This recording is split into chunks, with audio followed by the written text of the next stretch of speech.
lugar a este coloquio internacional sobre universidades y universalización. La verdad es que es un privilegio poder recibir y presentar hoy al doctor Leonel Fernández Reina, que nos honra con su presencia en esta universidad. Sabe el presidente Leonel Fernández lo querido que es en la Universidad de Alcalá, la larga trayectoria de relaciones que tenemos con las universidades y con el gobierno de la República Dominicana. Y ahora tengo la ocasión además de saludar a doña Ligia, a la que no había podido saludar, así que me permite que le diga buenos días y bienvenida también, y a todos los amigos de la República Dominicana que están presentes, y evidentemente al resto que acompañan, miembros del Instituto de Estudios Latinoamericanos, que es la organización de la universidad que organiza hoy este coloquio, y otras personas que luego vamos a intervenir en el coloquio, y no es el momento ahora de darles la bienvenida, salvo la bienvenida obviamente general a todos, ¿no?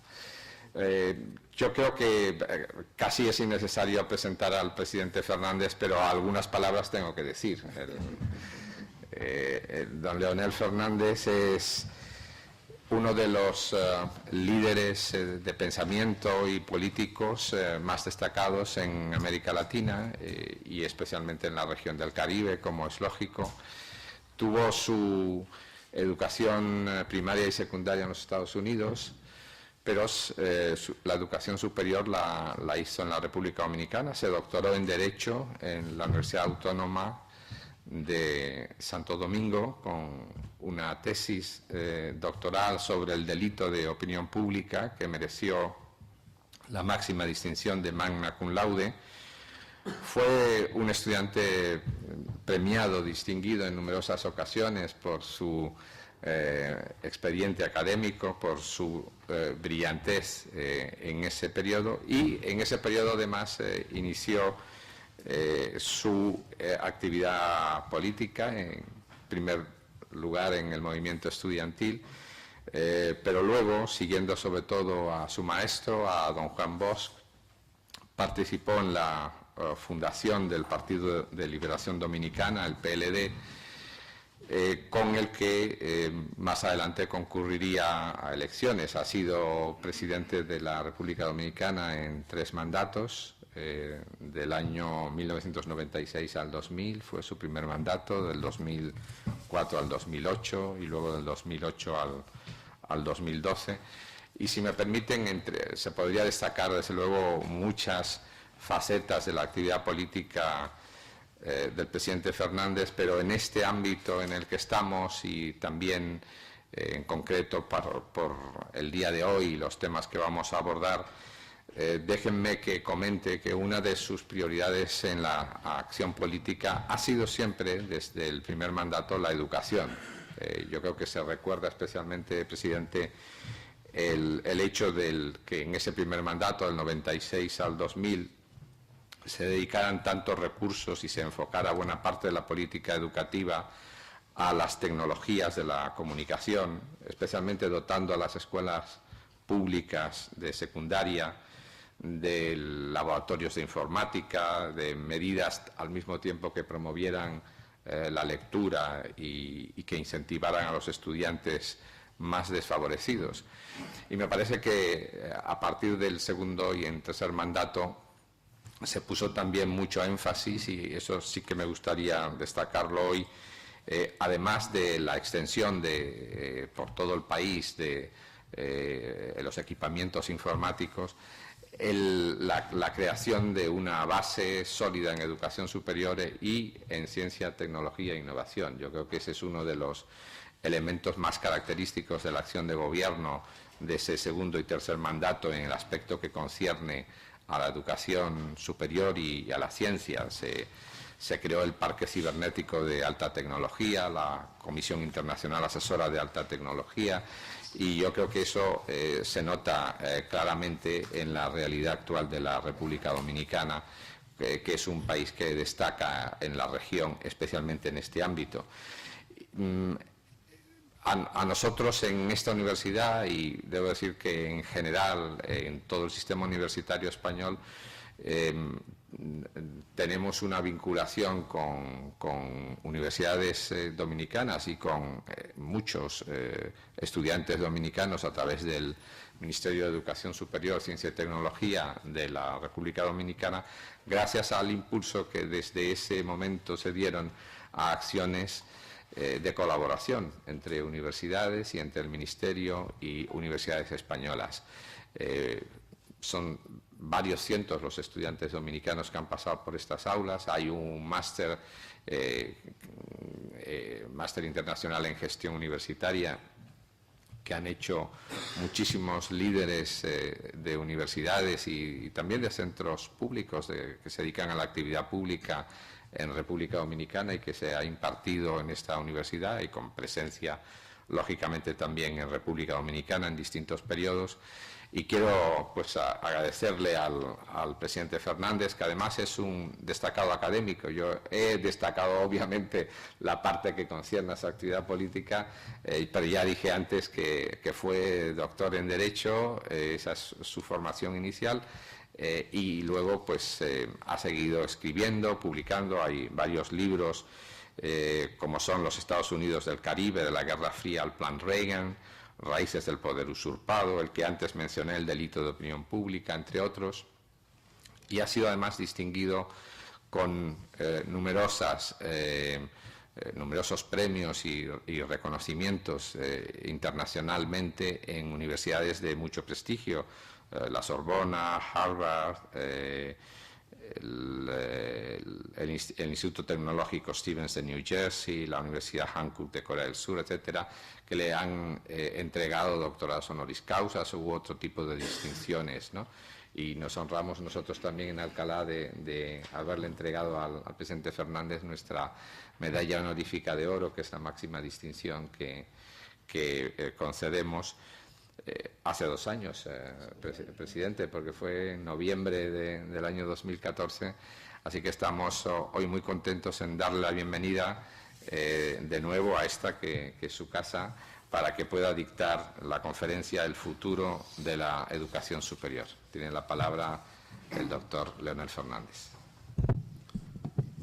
Muchas gracias, don Fernando, por tan amable presentación. Gracias a todos ustedes por su presencia aquí en el día de hoy, y quiero destacar la presencia de doña Ligia Amada Melo, que fue nuestra ministra de Educación en el primer periodo y luego ministra de Educación Superior y maestra de varias generaciones en la República Dominicana, así como también de Paola Madey, que es la directora ejecutiva de la Fundación EULAC, que ahora me ha tocado presidir en estos últimos tiempos. Y por supuesto, cuando estoy cerca de don Fernando Galván, y recuerdo que es, digamos, de profesión traductor, siempre me viene a la memoria la frase de don Ramón Menéndez y Pelayo, el gran lingüista español, que solía decir, bueno, para ser buen traductor se requieren 3 cosas: conocer bien de lo que se traduce, conocer bien a lo que se traduce y conocer mucho de lo que se traduce. Porque para traducir mal solo se requieren 2 cosas: un buen diccionario y mucho atrevimiento. Bueno, pues yo tengo el atrevimiento hoy de conversar con ustedes acerca del futuro de la educación superior.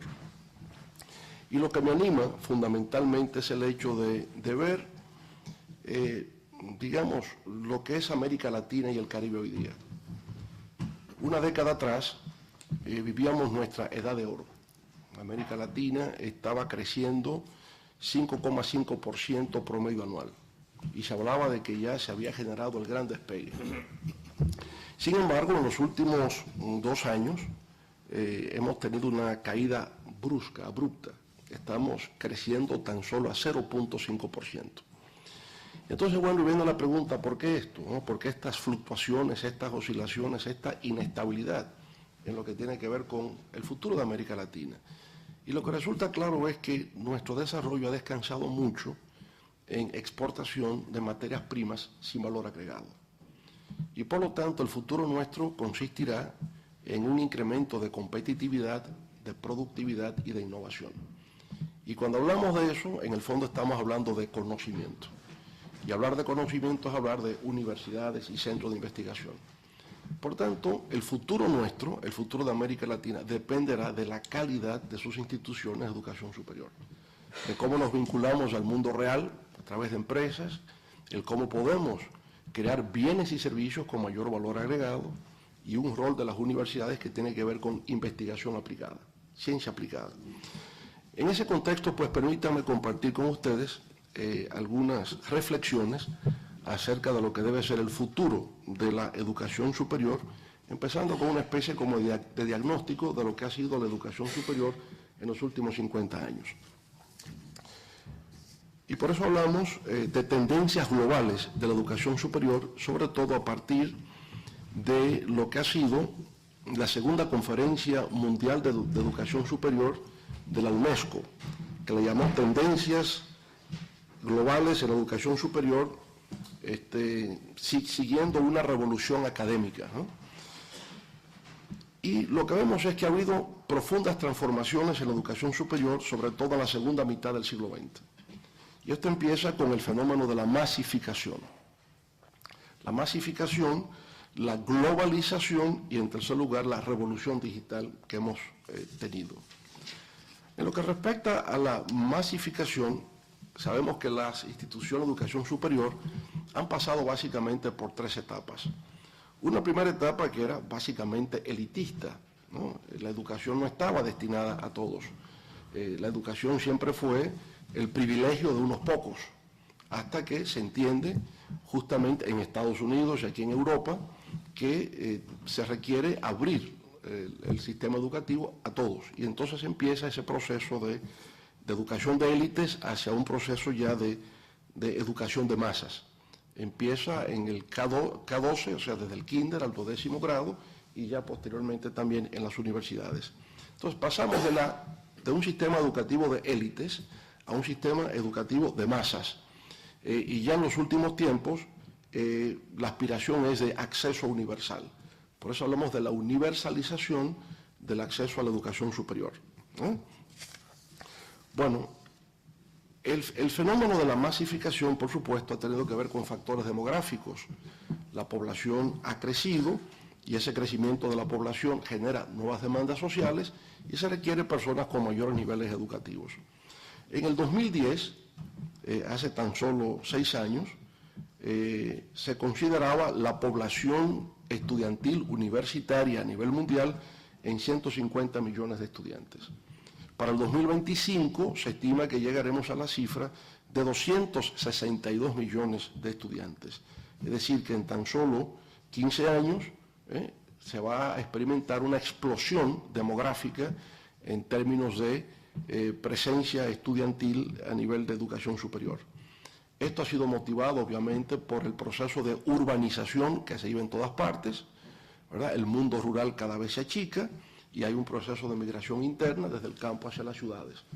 Nuestro país, por ejemplo, la República Dominicana, pero eso se reproduce en todas partes, en el año 1961, muerte de Trujillo, el 75% de la población era de origen rural. Hoy la pirámide se invierte, es al revés, 75% es de población urbana, y eso es toda América Latina. La diferencia nuestra con Europa es que tuvimos un proceso de urbanización sin industrialización. En Europa fue la industrialización que condujo a la urbanización. Hay el fenómeno de la marginalidad extrema que tenemos en América Latina, de una urbanización sin industrialización, que en lugar de tener una proletarización de ese personal que sale del campo, hacia trabajadores marginales urbanos.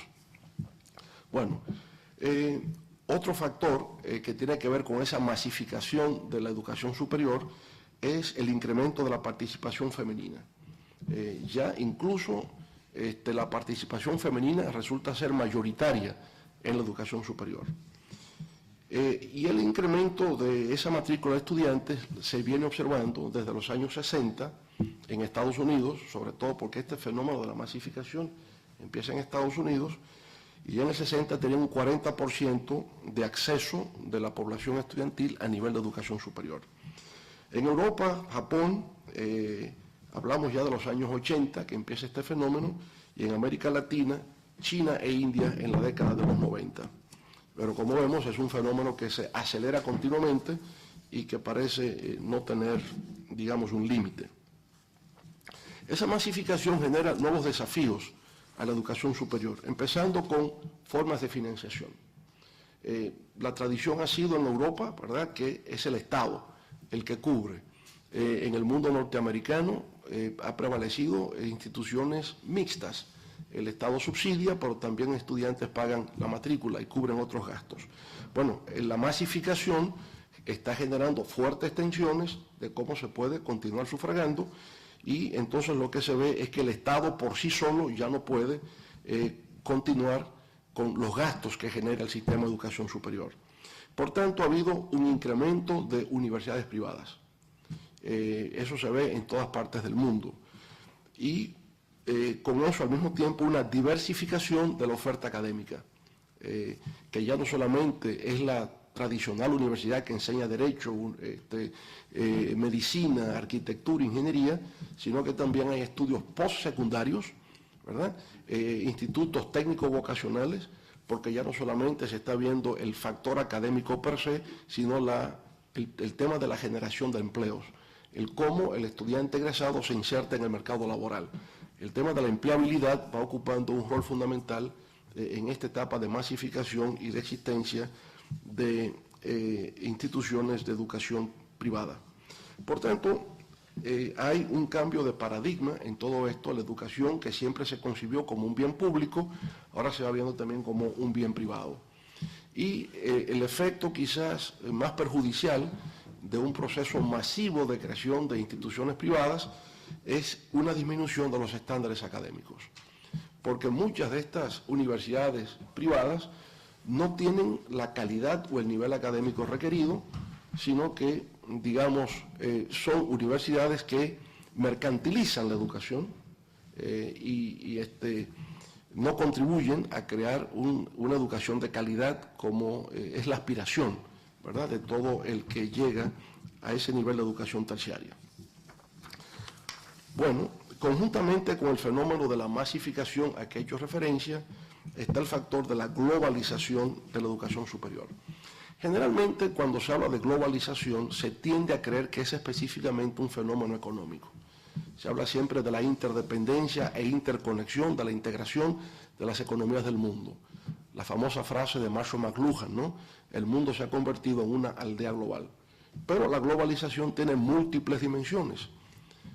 Además de la globalización económica per se, que puede ser globalización comercial, globalización financiera, está la globalización de la cultura, está la globalización de los medios de comunicación, está la globalización de la educación superior, obviamente. Ahora, cuando vemos en materia de educación superior este fenómeno de la globalización, hay un primer factor que nos impacta, y es el hecho del predominio del inglés como lengua universal. Con lo cual, no solamente es el uso de una lengua franca en el siglo XXI, sino lo que consideraríamos como el predominio de un modelo civilizatorio, el modelo anglosajón, como dominante en el mundo actualmente. Entonces, el inglés se ha convertido en esa lengua dominante tanto en la comunidad académica y científica a nivel mundial. Segundo, es la movilidad estudiantil en este fenómeno de la globalización. Actualmente hay unos 3 millones de estudiantes fuera de sus países, fuera de sus fronteras nacionales, y se estima que dentro de tan solo 4 años, en el 2020, ese número de estudiantes llegue a 8 millones. 8 millones de estudiantes que estarán fuera de sus países en distintas partes del mundo. Estados Unidos es el país que más recibe estudiantes y China el que más envía. Hemos visto ese fenómeno por todas partes. Ahora, otro elemento de la globalización tiene mucho que ver en la parte tecnológica, ¿verdad?, con la creación de fuentes de información, bases de datos, publicaciones científicas, los journals científicos electrónicos. Nos parece todo muy bien, la presencia de Google, otros buscadores electrónicos, pero la parte oscura de todo esto es que hay una concentración de la propiedad de las fuentes de información, y eso es lo que puede resultar perjudicial a largo plazo. En esta etapa de globalización, antes hablábamos de fuga de cerebros, Bueno, ahora tenemos más bien cerebros circulares. Estudiantes que estudiaron fuera antes tendían a quedarse. Hoy día hay dificultades para quedarse por la gran competencia que hay. Entonces los estudiantes que han realizado estudios en el exterior regresan a sus países, pero tampoco se quedan en sus países. Se convierten en profesionales transnacionales. Están en las conferencias, están en los seminarios, están en los distintos eventos, ¿no? Crean unas redes internacionales de contactos permanentes y por eso hablamos más bien de una circulación cerebral que un drenaje de cerebro como existía anteriormente. Hay una desigualdad creciente en la educación superior en términos de calidad. Hay universidades élites, los Ivy Leagues, de que hablan en Estados Unidos, y hay universidades, digamos que fruto de la masificación, carecen de prestigio, carecen de calidad, y por eso hablamos en materia de educación superior, en términos globales, de centros y periferias. Entonces hay universidades que son de una gran centralidad y otras pues sencillamente que no. Justamente como parte de esa movilidad estudiantil, han proliferado programas de becas, de cooperación e intercambios a nivel universitario. Gobiernos han creado programas de becas, es la experiencia nuestra en República Dominicana. Nuestro gobierno creó un programa de 20.000 becas al exterior, ha hecho referencia a don Fernando. Muchos de esos estudiantes dominicanos han estado y todavía continúan muchos aquí en España, pero igualmente en Francia, en Italia, en Alemania, en Estados Unidos, en Nueva York, en la Florida, en el Reino Unido por igual, pero en México y en otras universidades de América Latina. La idea para nosotros fue cómo contribuir a la creación de un profesional dominicano que tenga mentalidad global. Porque no solamente es estar en la academia, es insertarse en un entorno cultural diferente al suyo. Aprender una segunda lengua, ¿no? es asimilar también una nueva cultura, que significa una nueva forma de ver, una nueva forma de interpretar, una nueva forma de conocer el mundo. Entonces creo que esto es un valor añadido a profesionales de nuestros países. Finalmente, dentro de esta globalización está la instalación de universidades en el extranjero. Estamos viendo esto como un fenómeno, es una especie como de establecer franquicias universitarias, ¿no? NYU está en Abu Dhabi o está en Qatar. Entonces, bueno, estas marcas de universidades se van instalando. Algunos llaman la McDonaldización de la educación superior, ¿no? Estableciendo franquicias universitarias. Bueno. Y en tercer factor está la revolución digital. Y la revolución digital, obviamente que las técnicas de información y comunicación han creado un medio universal de contacto instantáneo y de simplificación de la comunicación científica. Yo creo que ahí está. O sea, la instantaneidad, el hecho de que sea un medio universal. A mí siempre, a pesar de la obviedad, a mí me sigue llamando mucho la atención lo que pasa con la fotografía en el mundo moderno. Antes la fotografía era una cosa como muy discreta, muy de la familia. Hoy día esa fotografía circula instantáneamente por el mundo. Y eso es una cosa como fantástica, ¿no? Uno lo ve todos los días y ya no le presta atención, pero el pensar que tiene una circulación universal al instante, o que los correos electrónicos y todo lo que se publica, bueno, yo creo que nos da la indicación de cómo el mundo realmente ha cambiado. Bueno, en esta revolución digital una cosa interesantísima, importante para las universidades, es, insisto, el acceso a bases de datos y publicaciones científicas. Hoy día, el que uno pueda visitar la biblioteca universitaria y que la biblioteca disponga el acceso a una base de datos como JSTOR y que yo pueda entrar exactamente a publicaciones en ciencias sociales, en ciencias naturales, en ciencias exactas, que pueda imprimir ese material, que pueda hacer uso de eso, es una revolución. No cabe duda de que es una revolución. Está el factor del e-learning, ¿no? Educación a distancia, del cual hablaremos un poco más adelante. Y todo lo que tiene que ver con el futuro del libro, el futuro de las bibliotecas y el futuro del audiovisual. Aquí hay una revolución completa, ¿no? El libro electrónico, el libro que va a permitir el que usted pueda interactuar con el autor, que ya como libro de texto existe, el que yo pueda subrayar en mi libro electrónico, el que pueda guardar, el que pueda, digamos, acceder a información instantánea, me parece algo también muy del mundo moderno. El futuro de las bibliotecas es bibliotecas digitales, obviamente, ¿no? y el futuro del audiovisual como herramienta de apoyo a lo que significa la transmisión de la información y el conocimiento. Bueno, entonces es un poco, digamos, lo que hemos visto en los últimos 50 años de evolución de la educación superior. Permítanme compartir ahora el tema del ranking de las universidades. Yo sé que se tiene pensamiento muy crítico acerca del ranking. No todos estamos de acuerdo de lo que estos rankings significan, con los indicadores que se asumen, el hecho de que se tengan en una universidad algunos premios Nobel y otras no, en fin. Pero yo creo que contribuyen por lo menos a tener una percepción de dónde se posicionan las universidades. Hay muchos rankings, está el ranking de Shanghai, está el ranking del Times de Londres, está el ranking del US News and World Report en Estados Unidos, y todos más o menos van indicando lo mismo. Yo quisiera que veamos, de acuerdo con estas agencias que realizan los rankings, cómo vemos las universidades a nivel mundial. La primera es Universidad de Harvard, luego la Universidad de Stanford, el Massachusetts Institute of Technology, Universidad de Cambridge, Universidad de Oxford, Columbia University, el Instituto de Tecnología de California, el famoso Caltech, Universidad de Chicago, el Swiss Federal Institute of Technology y la Universidad de Yale. ¿Qué uno nota cuando ve esas 10 primeras universidades en el ranking? El predominio del mundo anglosajón. Universidades norteamericanas, universidades británicas y aparece una suiza.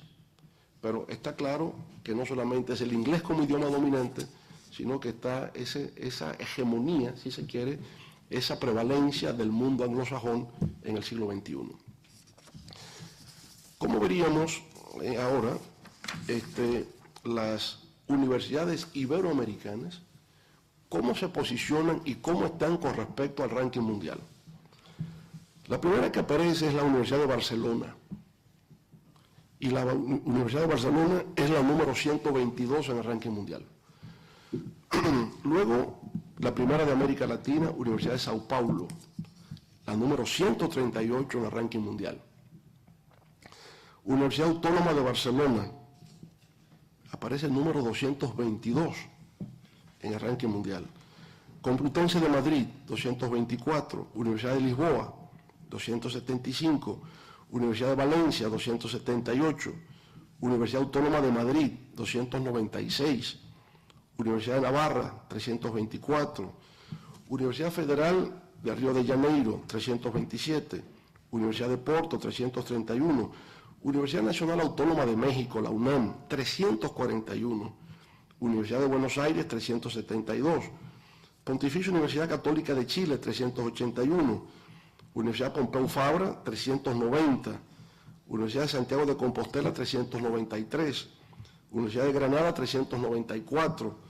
Universidad de Campinas, 407. Universidad de Chile, 440. Sevilla, 450. Y Zaragoza, 459. Bueno, yo quise que estuviera la de Alcalá de Henares, pero no podía hacer ningún truco.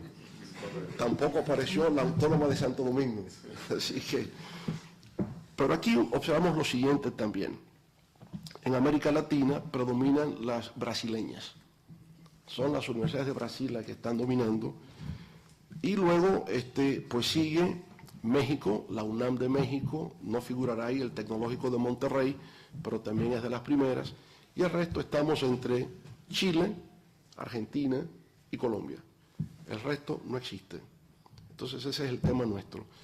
El caso nuestro, doña Ligia, es lamentable porque la Universidad Autónoma de Santo Domingo es la universidad más vieja del Nuevo Mundo, fundada en el 1538.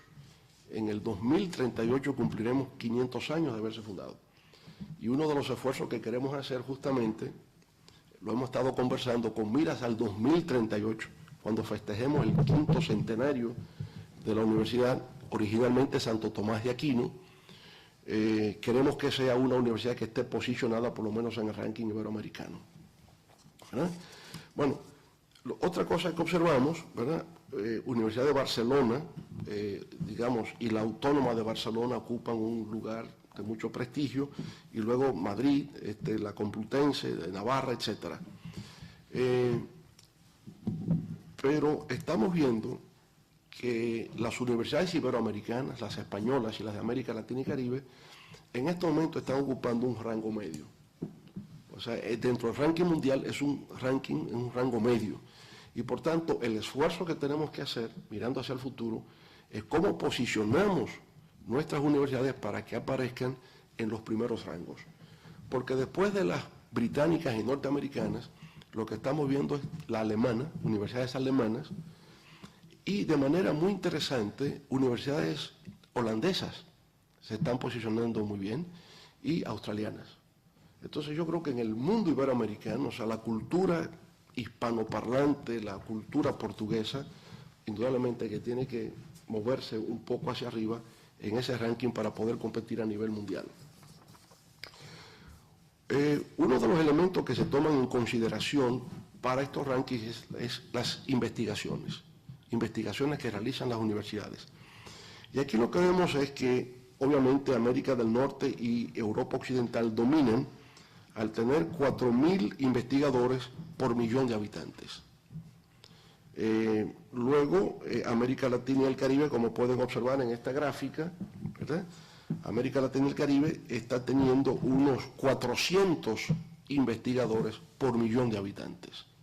Por tanto, la investigación es prácticamente inexistente. Solamente estamos por encima, América Latina, del África subsahariana, del África, del Asia sudoccidental y de los países árabes. O sea que de 1, 2, 3, 4, 5, 6, 7, 8, 9 regiones, solamente estamos por encima de 3 regiones, de 9, lo que indica que no tenemos un buen posicionamiento ahí. Otra forma de medir la trascendencia o relevancia de nuestras instituciones es con el número de patentes registradas. Y aquí por igual, ¿no? El mundo asiático, 49.3, Norteamérica 24, Europa 20 y de repente América Latina 2.7. O sea que en este tema también estamos muy rezagados. Bueno, este es un poco el diagnóstico. Vamos a ver el nuevo paradigma que se ofrece hacia el futuro de las universidades. Y ese nuevo paradigma tiene que ver con la creación de la sociedad del conocimiento. Como lo ha revelado en su informe mundial la UNESCO, ¿verdad?, hacia las sociedades del conocimiento, entendido como una transición del modelo industrial tradicional hacia una sociedad de la información y del conocimiento. Esto en el concepto, por ejemplo, de Peter Drucker, la sociedad postcapitalista, Daniel Bell, sociedad postindustrial, Alan Turing, igual sociedad postindustrial. O sea, se reconoce en el mundo de la economía, ¿verdad?, la sociología, de que efectivamente hay un mundo postindustrial y un mundo postcapitalista, que es la sociedad de la información y del conocimiento, distinguiéndose entre información como data y conocimiento, procesamiento de la información para atribución de significados y aplicabilidad. Esa sociedad del conocimiento, de acuerdo con el trabajo de la UNESCO, se entiende como la capacidad para identificar, producir, tratar, transformar, difundir y utilizar la información con vistas a crear y aplicar los conocimientos necesarios para el desarrollo humano. Y este tema, por consiguiente, de la sociedad del conocimiento nos lleva al primer problema a resolver, y es el acceso que todos debemos tener a la información. Porque en falta de acceso tendremos entonces dos problemas. Uno es la brecha digital y, como consecuencia de la brecha digital, la brecha cognitiva. Y con un problema de brecha digital y brecha cognitiva, el tema de la inequidad social que prevalece hoy día en el mundo, lo que va a ocurrir es que se va a ensanchar, se va a ampliar. Por lo tanto, los gobiernos hoy día, las instituciones, tienen que plantearse políticas de enfrentamiento a la brecha digital y a la brecha cognitiva, que fue lo que intentamos en República Dominicana y que hoy día se extiende, ¿verdad?, hacia otros países de la región. Bueno, la sociedad del conocimiento se ha planteado como debate. Bueno, pero ¿por qué se habla hoy día de sociedad del conocimiento cuando esto siempre ha sido en todas partes sociedad del conocimiento? Yo creo que hablamos hoy día de sociedad del conocimiento en el sentido de qué proporción del Producto Interno Bruto está siendo creado por las patentes registradas. Si logramos demostrar que esas patentes logran aplicarse en nuevos productos, en nuevos procesos, y que tienen un impacto en el Producto Interno Bruto, entonces se mide como sociedad del conocimiento. Ahí es donde radica el concepto, ¿verdad? Bueno, esa sociedad del conocimiento se va a mover como sociedades en redes, que habíamos hablado antes, ¿no? Es el networking que se va construyendo por todas partes. Es que de repente llegué a Alcalá de Henares y estando en Alcalá, pues desarrollo una serie de contactos, de intercambios que me sirven para toda la vida. Conocer estudiantes, conocer académicos, conocer investigadores y que pueda intercambiar desde República Dominicana en el correo electrónico, en el envío de sus publicaciones, ese es el mundo de hoy día.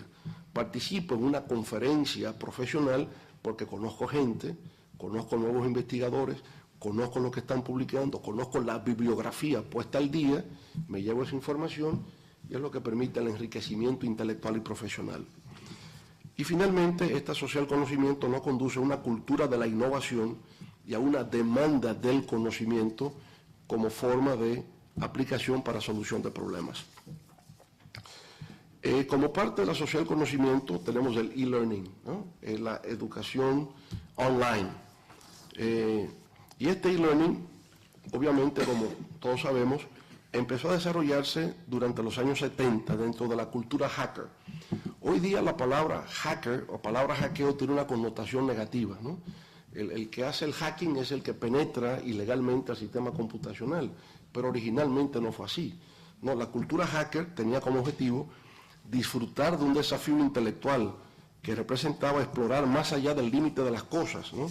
A través de un sistema de programación. O sea que la cultura hacker nace de una curiosidad intelectual de ver más allá de los límites de las cosas. Y en 1983, la figura de Richard Stallman funda el movimiento de software libre. Y aquí vamos a encontrarnos con un debate que va en una doble dirección. Por un lado, la noción del conocimiento protegido por el derecho de propiedad intelectual. Y por otra parte, algunos le llaman filantropía intelectual, en el sentido de códigos abiertos, software libre, donde no hay una mercantilización del producto. Yo creo que ambas vertientes tienen sus pros y sus contras, ¿verdad? Si no hay una rentabilidad a lo investigado, es difícil la reproducción, pero también eso genera la concentración del conocimiento, genera la apropiación del saber y eso puede ensanchar la desigualdad que existe. Entonces, estas son las dos corrientes que vamos viendo. A partir de la creación del software libre, vienen entonces los códigos abiertos y la disponibilidad de acceso gratuito, universal, a la información y al conocimiento. Bueno, entonces del concepto de software libre, en los años 90, es que surge el movimiento del Open Source Movement, o de código abierto, a que he hecho referencia. Y ya aparece el concepto del Open Course Warehouse, que donde inicialmente lo encontramos es con el Instituto Tecnológico de Massachusetts, ¿verdad? Que dice, bueno, vamos a disponer en línea, vamos a colocar en línea cursos del Instituto Tecnológico de Massachusetts de acceso gratuito. Cualquiera puede acceder gratuitamente a esta información. Incluso empiezan a publicarse los programas de las asignaturas y las fuentes bibliográficas, pero no se va a otorgar diplomas, no se va a otorgar títulos de reconocimiento al saber. Entonces se discute si es una manera de incentivar a estudiantes para que finalmente vayan a esas universidades, pero en todo caso abre una revolución, el poder acceder gratuitamente al conocimiento que se puede distribuir desde un centro como el Instituto Tecnológico de Massachusetts. Eso sigue a Harvard y se generaliza, y ya hay muchas universidades, ¿verdad?, han entrado en este proceso. Bueno, aquí hago referencia, ¿verdad?, de cómo el MIT, la experiencia del Open Courseware, que todavía sigue, se puede acceder, y ahora incluso con los recursos audiovisuales se puede ver al catedrático impartiendo la clase en su aula, y uno puede tener la parte audiovisual o tener la transcripción en texto de lo que se ha dicho. Hay más de 200 universidades hoy día que emplean un sistema de courseware para divulgar sus contenidos educativos, ¿verdad? En el 2007 Apple aparece con iTunes University, que todavía sigue y es excelente acceder a los iTunes University que aparece aquí en Apple. Todo esto todavía en inglés, Todo esto va apareciendo solo en inglés. En los años 60, en Gran Bretaña, el proyecto de Open University, la universidad abierta, y a partir del 2006, la iniciativa de Open Learn, con la finalidad de proveer libre acceso a materiales educativos en cualquier lugar del mundo. El modelo británico. Universia es un proyecto, sé que está el representante del Banco Santander, usted por acá. Debo decirle que es un proyecto que a mí siempre me ha motivado y le felicito honestamente por el respaldo que el banco siempre le ha prestado, porque es la primera respuesta desde el mundo hispanoparlante al rol de las universidades en el marco de la sociedad del conocimiento y lo que es, ¿verdad?, el predominio tecnológico. Es la primera respuesta. Y saber que hoy hay 1.401 universidades de 23 países iberoamericanos, 19 millones de profesores y estudiantes que se mueven en este universo, en este entorno académico, cultural que es universidad, realmente es impresionante. El que se pueda ver cada universidad, sus programas, sus carreras, los departamentos, los profesores, los sílabus, creo que es formidable lo que se ha hecho en este particular. Bueno, y entonces de esta parte inicial del e-learning nos movemos ahora a los MOOCs, los Massive Open Online Courses, que empezó, ¿verdad?, con un curso de programación que contó con más de 1 millón de estudiantes. Y esto es la última revolución que tenemos en la educación, el cómo promover una educación superior de calidad en cualquier lugar donde exista conexión a Internet. El potencial de ensanchar la brecha lingüística y cultural que actualmente predomina en el ciberespacio, porque obviamente muchas de estas enseñanzas ya también se están pasando al español. El Khan Academy, que empezó en inglés, ya hoy está en español, ¿verdad? Y hay muchas otras, y yo lo que estoy viendo es que en el futuro se va a crear un algoritmo que va a permitir la traducción simultánea a varios idiomas. Es cuestión de tiempo, pero ese algoritmo será creado que permitirá traducción en texto y traducción oral. Casi estamos perdiendo el empleo, don Fernando, ¿no? Como la tecnología nos va a dejar fuera, pero creo que va a contribuir a un ensanchamiento de la información y del conocimiento. Bueno, la primera experiencia con los MOOCs es el llamado hashtag, ¿verdad? Es la llamada organización Humanities, Arts, Science and Technology Alliance and Collaboratory, hashtag, y fue la primera experiencia que se tuvo en el año 2006. Para otros, los MOOCs empezaron con el trabajo de Stephen Downes en el 2008 sobre conectivismo y conocimiento conectivo, el primero en utilizar esa vertiente. Hay otros que alegan que la verdadera génesis de los MOOCs fue el curso sobre introducción a la inteligencia artificial que se llevó a cabo en el 2008 por un profesor de la Universidad de Stanford, Sebastian Thrun, y dice que formalmente fue ahí donde empezamos con los MOOCs. Pero en la actualidad los MOOCs involucran a decenas de universidades de gran prestigio mundial y millones de estudiantes, ¿verdad? Ahí hay algunas de las que figuran, incluso la española de Universidad Autónoma de Barcelona. Bueno, veamos un poco, porque me parece que la Universidad del Futuro va en esta dirección, iniciativas y plataformas de MOOCs, que me imagino algunos de ustedes ya estarán utilizando, ¿verdad? Básicamente tenemos Coursera, Udacity y edX, donde aparecen la mayoría de los cursos. En Europa, ahí tenemos un mapa donde pueden observar ya la cantidad de plataformas MOOCs que existen en Europa. No las voy a leer todas, pero para que tengan una idea de cómo eso se ha ido multiplicando, ¿verdad? La cantidad de MOOCs que existen, de cursos disponibles gratuitamente. En Estados Unidos y en Canadá también pueden observar, los de Udacity, Coursera y edX son norteamericanas, pero también ya tenemos MOOCs en español. Y en español empezó con Crypt4U, que ustedes deben conocer bien. Fue el primero que se hizo en España para un curso en criptografía. Y no solamente en España, es el primero que se hace en lengua española. Ahí pude dar un pantallazo a Crypt4U en un curso que están haciendo sobre el Bitcoin. Me parece interesante, ¿no?, el que ya el fintech y Bitcoin como nuevas monedas virtuales se están introduciendo y se está enseñando. Centro Internacional de Tecnología Avanzada, CITA, otro MOOC en español. Abierta UGUR, otra. La UNED, Universidad Nacional de Educación a Distancia. COMA también tiene su MOOC en español. UNIMOOC. UNEX es otra. Telescopio. Y Miriadax, como suele decirse, que es como la más conocida, la más popular, es la plataforma que más penetración tiene en el mundo hispanoparlante, por ser la que agrupa un mayor número de universidades de España y Latinoamérica. Bueno, entonces, la Universidad del Futuro un poco va en el mundo de la virtualidad, va en el mundo de la masificación. Pensar que se puede tener un aula con 1 millón de estudiantes es una cosa increíble, ¿no? Es una cosa realmente fabulosa, pero el mundo va en esa dirección. Para nosotros en el mundo iberoamericano, que tenemos este rezago, España en una posición intermedia, América Latina en una posición de desventaja, vamos a requerir de espacios de cooperación para poder avanzar. Y aquí quiero compartir brevemente algunos de los ejes de cooperación que ya existen. Cooperación con organismos multilaterales, cooperación bilateral y multilateral de América Latina con Europa y la cooperación iberoamericana propiamente.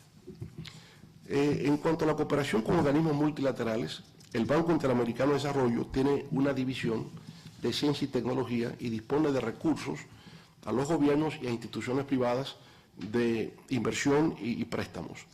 Está la Oficina Regional de Ciencia de la UNESCO.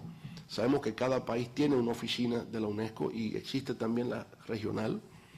El programa PNUD UNESCO Red Latinoamericana de Ciencias Biológicas. Está la Oficina de Ciencia, Tecnología e Innovación de la OEA, aunque está todavía muy precariamente. La Comisión Interamericana de Ciencia y Tecnología, COMICIT de la OEA. El Instituto Interamericano para la Investigación del Cambio Global. El Centro Internacional de Ingeniería Genética y Biotecnología de Naciones Unidas. En cuanto a la cooperación bilateral y multilateral con Europa, programas marco para la competitividad y la innovación de la Unión Europea, el programa Horizonte 2020 de la Unión Europea, que es el programa más ambicioso que existe a nivel mundial, con una dotación de 80.000 millones de euros, ¿verdad?, destinadas para la investigación, y luego la existencia de polos de competitividad o parques científicos tecnológicos, que pueden perfectamente establecer intercambios. Aquí hay un trabajo de la Fundación EULAC, de la cooperación entre la Unión Europea y América Latina en estrategias regionales para la innovación en el marco de la política regional. En la cooperación iberoamericana está el Programa Iberoamericano de Innovación, el Programa de Ciencia y Tecnología para el Desarrollo y el Programa Pablo Neruda. Entonces yo creo que se pueden acceder a este tipo de programas de cooperación a través de la CEGIP, por ejemplo, en el caso de España, a través de la OEI, ¿verdad?, a través de la Agencia de Cooperación Española, pues aparecen muchas formas para garantizar la movilidad estudiantil, docente y de investigadores. Entonces, voy a la parte final de esta concepción de Universidad del Futuro. Para alcanzar esa Universidad del Futuro hay propuestas de reforma universitaria, hay varias propuestas, ¿verdad? Y esas propuestas coinciden en plantear la necesidad de adaptación de las instituciones de educación superior a nuevas demandas sociales. Segundo lugar es cómo mejorar la calidad y competitividad de las universidades, que haya flexibilidad en el diseño y aplicación de los contenidos curriculares, y esto es clave, porque, digamos, la universidad clásica tradicional es muy rígida. Si usted estudia ingeniería, todas las asignaturas son de ingeniería. Si estudia medicina, todo es medicina. Hoy nos damos cuenta del carácter multidisciplinario, interdisciplinario que las cosas tienen. Me llama mucho la atención que Mario Vargas Llosa, Premio Nobel de Literatura, es contratado cada año por la Universidad de Princeton para que dé un curso sobre creatividad a estudiantes de ingeniería. Que un novelista esté dando una clase de creatividad a estudiantes de ingeniería me parece digamos, un cambio de paradigma de lo que debe ser la enseñanza. Porque al final la creatividad es igual, tanto para el que crea la novela como para el que está en la ingeniería o la arquitectura. Es un tema de creatividad. Entonces, igual ha habido como una tendencia de, bueno, ahora el mundo es todo tecnológico y voy a estudiar ciencias computacionales, ingeniería del software o negocios. Entonces un MBA o tal cosa. Pero resulta que se ha descubierto que la base de todo está en las humanidades. Porque al final las humanidades son las que organizan el pensamiento. Las humanidades es las que brindan la base cultural, ¿no? Conocer los clásicos, conocer, digamos, la dirección del pensamiento contemporáneo.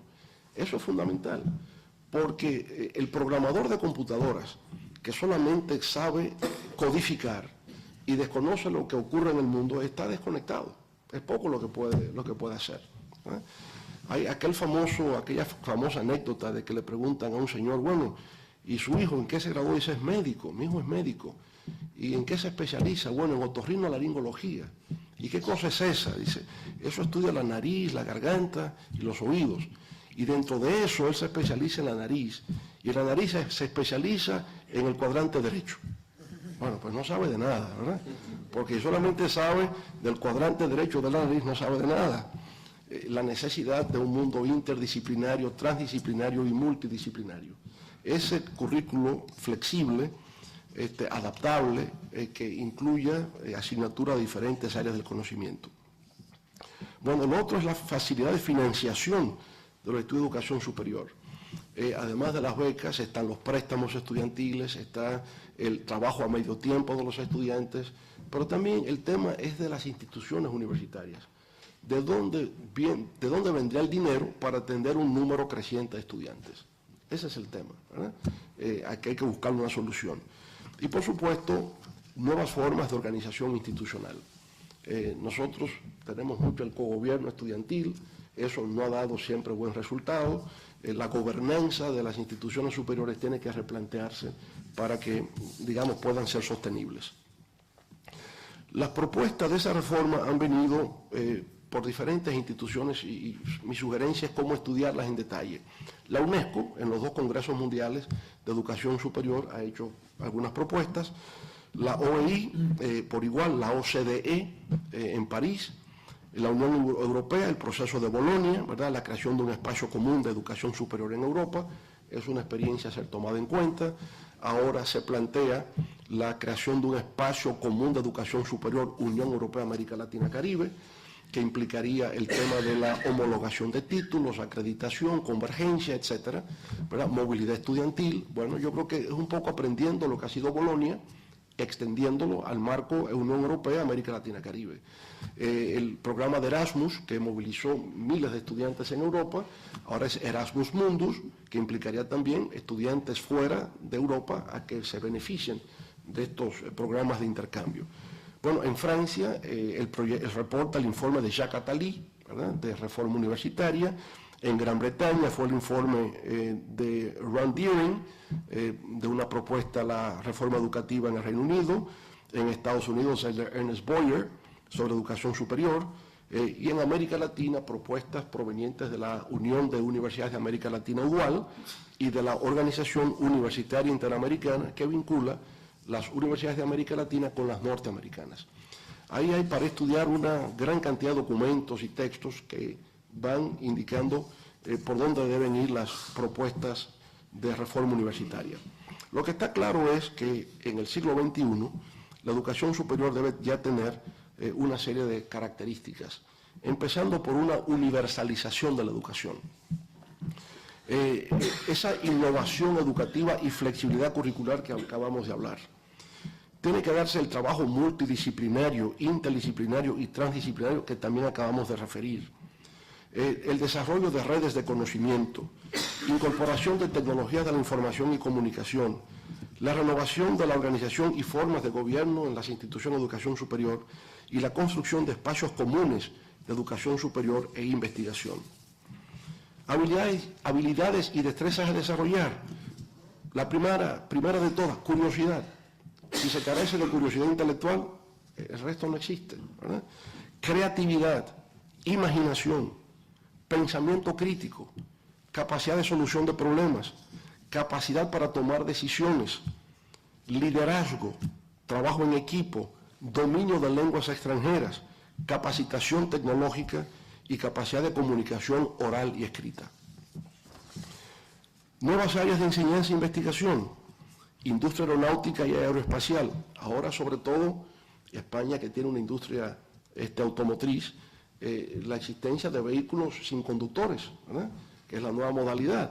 Bueno, la industria aeronáutica y aeroespacial, no es que tengamos nosotros que fabricar aviones, pero sí partes, sí algún componente de lo que es el conjunto. Ahí podemos avanzar.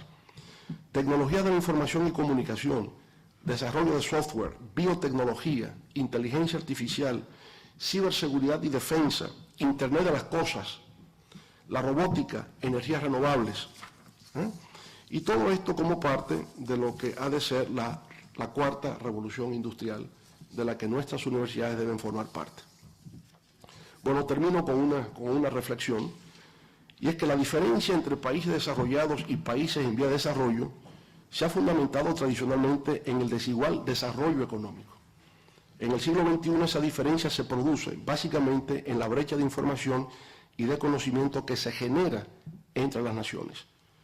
Por tales motivos, nunca antes como en la actualidad, a las universidades les ha correspondido desempeñar un papel tan relevante y trascendente como el de ser uno de los principales instrumentos de transformación del género humano. Muchas gracias.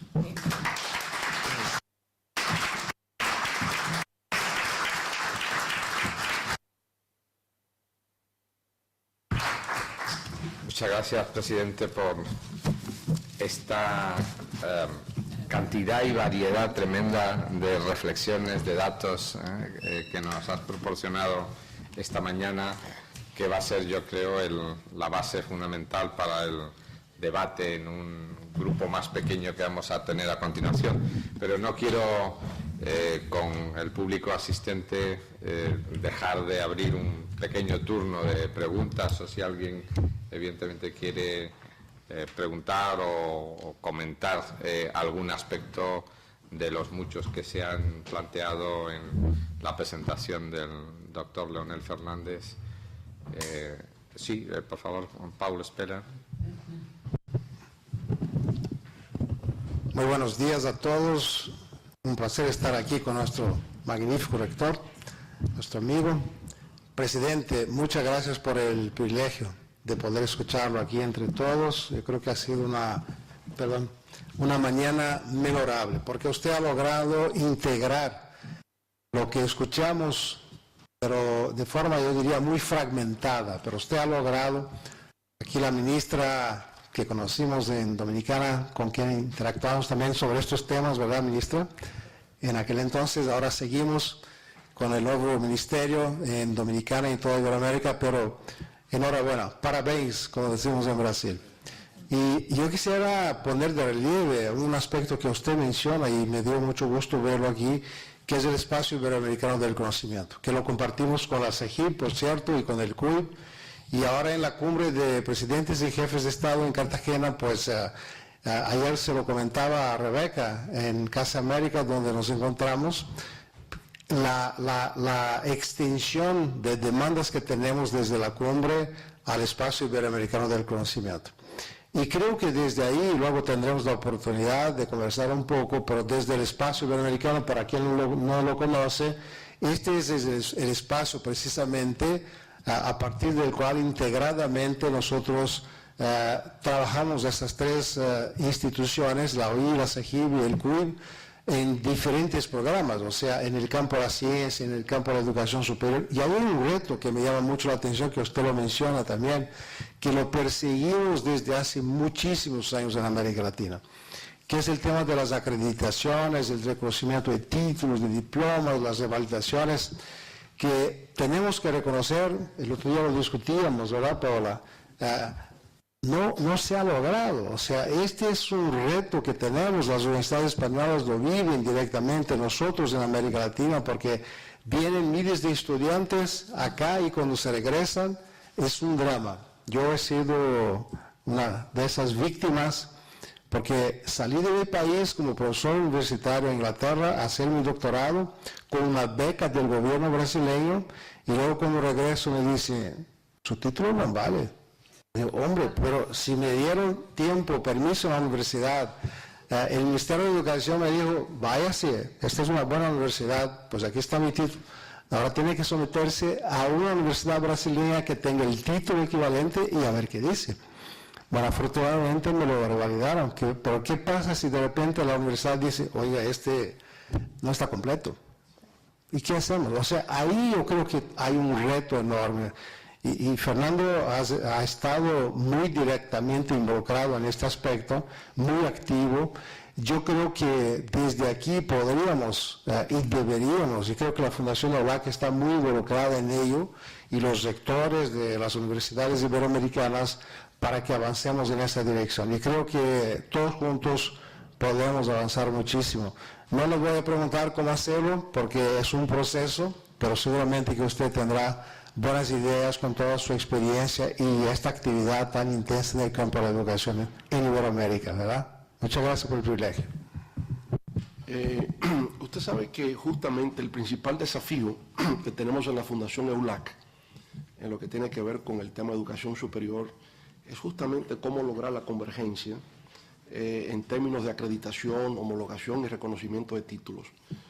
Hemos tenido algunas dificultades en avanzar en esa dirección, pero reflexionando más en profundidad, me doy cuenta que es un problema aún más grave de lo que había previsto.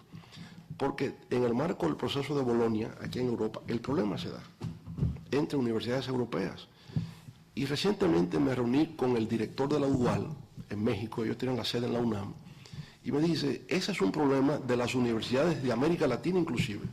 Entre nosotros mismos no hay ese reconocimiento de un espacio común. Una universidad brasileña tal vez no reconozca el título de la UAS, o en México no reconocen el título de una universidad colombiana. O sea, entre nosotros mismos hay este problema. Y yo creo que es clave, si hay una globalización de la educación superior, me parece que es fundamental que se logre algún mecanismo de convergencia, reconocimiento de títulos y homologación y acreditación. Porque entonces la movilidad no podrá darse. O sea, un profesional acreditado de calidad que vaya de México a Colombia no se le reconoce. Entonces, yo pienso que este es un problema. No había descubierto la dimensión del problema hasta darnos cuenta de que no solamente es que un abogado no puede ejercer, se puede entender porque las leyes son distintas, pero que un médico no pueda, que un ingeniero no pueda, que el título no sea reconocido, yo creo que es grave. En un mundo global de integración, eso es grave. Así que a eso tenemos que dedicarnos y ponerle un énfasis especial. Muchas gracias. María Ángela Rebois de Andrade había solicitado la palabra. Sí. Muchísimas gracias, magnífico rector. Buenos días a todos. Desde la Secretaría Iberoamericana traigo aquí saludos a usted, a todos y al presidente Leonel Fernández. Agradecer muchísimo por esta magnífica presentación, a todos nosotros que nos iluminó aquí el día. Bueno, en la Secretaría Iberoamericana tenemos ahora en conjunto, de la mano con la OEI, la Alianza Iberoamericana para la Movilidad Académica. Hoy tenemos un nombre para esta alianza que se llama Campus Iberoamérica. Es hoy la más ambiciosa iniciativa de movilidad académica en la región. A esta iniciativa tenemos una parcería público-privada. Santander está con nosotros. Tenemos hoy ya, se sumaron más de 600 entidades públicas y privadas en múltiples países de la región. Nos hemos propuesto a otorgar 200.000 becas hasta el año de 2020. Estamos empezando, pero ya tenemos todo un sistema montado y, claro, sabemos que, como el programa Erasmus Europa, los jóvenes que han participado de este tipo de iniciativa no solo exhiben menores tasas de desempleo, sino que se ubican entre los de mejor calidad. Entonces, esta es una iniciativa fundamental porque se trata, no es, claro, no estamos entrando ahí en el reconocimiento de títulos, eso es una otra etapa, pero se trata de una movilidad, por ejemplo, en un periodo del curso universitario, ¿no? Y también para investigadores y posgrado. Entonces, creo que eso vai nesta linha desta globalização, desta nova universidade que estamos trabalhando aí na comunidade ibero-americana. Esta mobilidade tem, por exemplo, 3 pontos de trabalho. Temos a aliança, que é justamente este trabalho em conjunto com outras instituições públicas e privadas, o Sistema Ibero-Americano, que é um conjunto de programas, projetos e iniciativas de intercâmbio de estudantes, e também a Plataforma Ibero-Americana, que é uma ferramenta digital que facilitará a informação e coordenará e gestionará todos estes intercâmbios. Então, esta é uma iniciativa ibero-americana, dentre outras que estamos trabalhando com a UEI, que creio que também contribuirá para este novo mundo aí que estamos chegando já. Gracias. Bueno, a ustedes hay que felicitarles, ¿verdad? Yo pido un aplauso para eso. El poder disponer de 200.000 becas en 4 años es una revolución, sin duda. 200.000 becas al 2020. Tremendamente, ¿no? Bueno, ya nos gustaría de la Fundación EULAC poder colaborar con ustedes también en ese aspecto. Muy bien. Muy bien, muchas gracias. ¿Hay alguna otra pregunta de este gran grupo? Bueno, pues si no hay, entonces vamos a hacer un pequeño receso y un pequeño grupo mantendrá ahora un debate sobre esta cuestión de la universidad y universalización. Muchas gracias a todos por venir y de nuevo un aplauso para el doctor Ignacio.